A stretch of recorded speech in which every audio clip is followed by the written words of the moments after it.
हर्ष सुरेंद्र नागवे।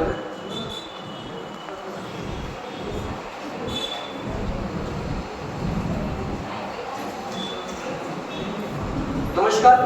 भारत के भूतपूर्व राष्ट्रपति डॉक्टर एपीजे अब्दुल कलाम जी ने देखा हुआ विजय 2020 ये सप्ताह कुछ मामलों में पूरा ना होने की वजह से और भारत अपने स्वतंत्र सुवर्ण वर्ष के ओर बढ़ते हुए भारत के प्रधानमंत्री नरेंद्र जी मोदी जी ने विकसित भारत का लक्ष्य, ये रास्ता हम सारे भारतवासियों को दिया है।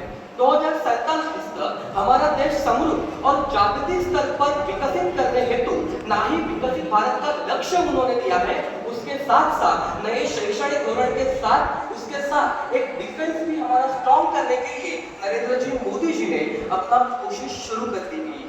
इसी कोशिश को मद्देनजर रखते हुए इस विषय को इस मंच पर आयोजक महोदय को देना अत्यंत महत्वपूर्ण लगता है, क्योंकि ये विषय आज के युवाओं की जिम्मेदारी है। इसलिए नमस्कार, मैं प्रतियोगी हर्ष आपके सामने विषय प्रस्तुत कर रहा हूँ, विकसित भारत का लक्ष्य। विकसित भारत का लक्ष्य क्या है, इसके बजाय विकसित भारत का लक्ष्य हम युवाओं द्वारा पूरा कैसे होगा, इस पे बात करना मुझे ज्यादा महत्वपूर्ण लगता है।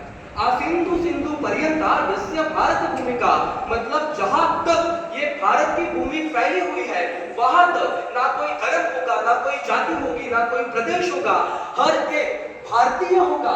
इस विचार का विकास जब इस भारत देश में होगा तब पूरा होगा एक विकसित भारत का असली लक्ष्य। क्योंकि जब हम भारतीय बनकर एक साथ इस लक्ष्य को पूरा करेंगे तो भी कोई भी चैलेंज हमारे लिए ज्यादा कठिन नहीं लगेगा।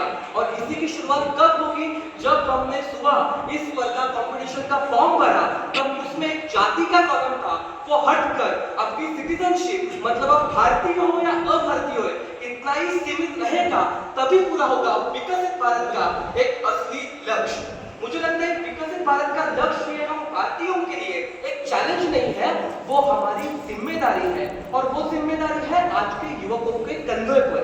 इसीलिए नरेंद्र मोदी जी ने युवाओं द्वारा युवाओं के लिए ये भी एक मार्ग हम युवाओं को दिया है।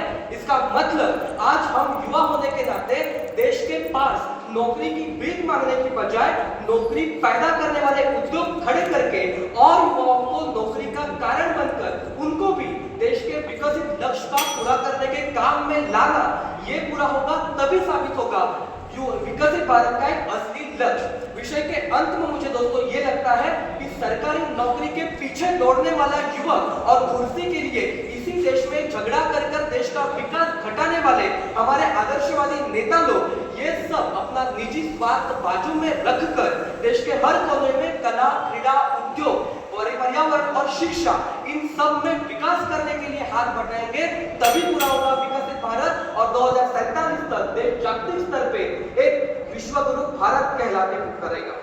धन्यवाद।